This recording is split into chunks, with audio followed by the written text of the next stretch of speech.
In business, everyone knows that you need a list to market to. You need an email list, you need a list of addresses, you need contacts, you need someone to market to. What we don't often talk about is where the list comes from and whether that list is hot or cold. You'll hear some people say, wow, I came up with something and I notified the people on my list and I made all this money because this, they saw this and they took advantage of it. Or you'll see someone, hey, I went into my Facebook group and it was unbelievable what happened. Well, those are people often who have very responsive lists, very engaged lists, people they know really well, or people who have never gotten an offer from them or get very few offers from them, or people that are just eager to take the next step. But a lot of times people will cobble together a list from people that are not ideal to participate in some kind of offer or to work with. And so when you're assembling this list, it's important to understand, okay, where is this coming from? Am I just putting together a group of people and trying to market to them? Or is this list something that is really going to be responsive to my offer? In direct response, they have compile lists, and then they have, what's the other category, where someone has opted in, essentially. And the point I'm making here, responsive list, and the point I'm making is that often we will compile a list and not realize that the list isn't really good. Or we might present so many offers to this list, present so many things to this list that the person thinks they've got you figured out, what you have to offer figured out, they don't like what you're having to offer, and they're not responsive. Email marketing rates have dramatically declined over the years. When I first started email marketing many years ago, it was fascinating to see how many people would eagerly open an email right away and respond. Today, people still do open the emails rather quickly, and they still will make a decision and click through and do various things. But there are fewer and fewer people doing that. The percentages have gone down. And you have to be more and more compelling in order to make that happen.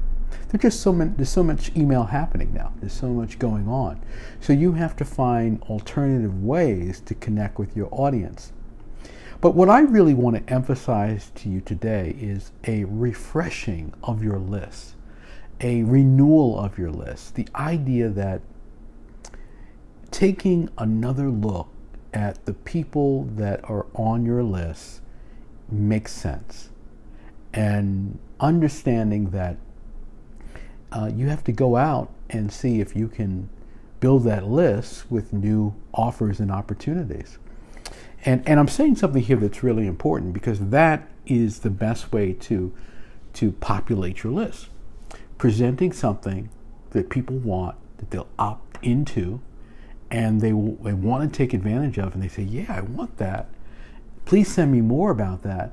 And those people on that list will be far more responsive than any others. So list building is something, no matter what profession you're in, you should be doing. If you sell in a retail store, you should be building a list. If you go out and speak, you should be building a list. If you have a plumbing business, you should be building a list.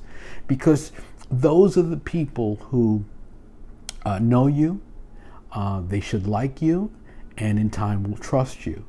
And those are the people that are more likely to buy from you. So if you don't have a list, you don't have a business. In the old days, that was what people sold when they sold a business. They sold their list of clients. So you have to really work on that. And there's no time like now to take a look at your list and figure out, okay, well, what can I present to these people? How can I work with them?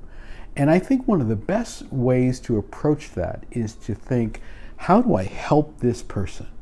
Because the first thing that everyone has, the thought they have is, well, how can this person help me? And how can I get them to do something? And I have to tell you that anyone who is capable, prominent, accomplished, they're waiting for that question. What does this person want? What does this person need? Why is this person cozying up to me? They're waiting for that. So you have to flip the script. And what you have to think about is, how do I help this person? What could I do to help this person? What are the things that they are most concerned about? What are their top priorities? How do I help that person? And when you begin to think in those terms, your list will become more valuable, because they will see you as an ally. They will see you as a friend, a supporter, a colleague, a partner, an alliance. And that will make them more responsive to you when you write to them. I have just about no one unsubscribes to my email list, because I've been talking to them for many years, and they like what I have to say. Now, I do have one list where, I shouldn't say that. I do have one list where they love the free information, but the minute you ask them for something, unsubscribe, get me out of here. Oh my God, he's asking for something. And so, and those are people that have a different relationship with me. And so, I can always tell how one list is going to respond versus all the others. And here's another fascinating thing. When the people on your list get to know you, they're not put off by you asking them to do something or requesting something of you. The thing you have to be careful of is that they don't become complacent on the list and just sit there and take and not engage and not be willing to participate. So it's worth taking a look at your list and saying, hey, this person hasn't responded in a while. Let me give them a call. I haven't talked to them in a while. Let me give them a call. Let me see what's going on with them. Find alternative ways to communicate with them so that you can keep that relationship vibrant and growing and creative. And the great thing about talking is you'll get a better understanding of what it is that you can do to serve them better. So lists are very important. Lists build your business. You need email lists. You need lists that you can send mail to. You need lists. You need to have people with whom you can grow your business, grow your practice, grow your sales territory, grow your relationships. And not only that, you have to work on that list. You have to nurture that list. You have to tend to that list. And you have to make sure that it's updated, that it's tagged with information that will tell you more about who's on the list, that you're sending them things that are relevant, and that you're noticing things about the list that can really help you build your business. Some of the email marketing tools today have great audience analysis tools. So you can see what percentage is engaged. You can see how many, of course, open and click through, but you can see geography, male, female. You can see lots more about them than you could in the past.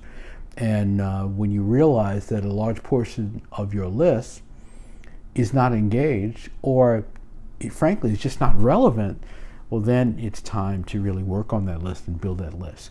Go to some more events, get some more business cards, put an offer up that people can raise their hand and say yes to. Find very specific groups and audiences that resonate with what you have to offer. Reach out to them and get information from them, get referrals. Really work on the idea of building the list, and it will pay off for you. I'm telling you, I don't know of anything other than great copy and great copy, great offer, but other than those two things, it will pay off for you more. So work on that list. It'll pay off for you, and remember that an email list requires your attention. If you like this tip, give me a thumbs up. Let me know that you liked it. Share it with someone in your network. Make sure you subscribe to my channel, and I will see you next time.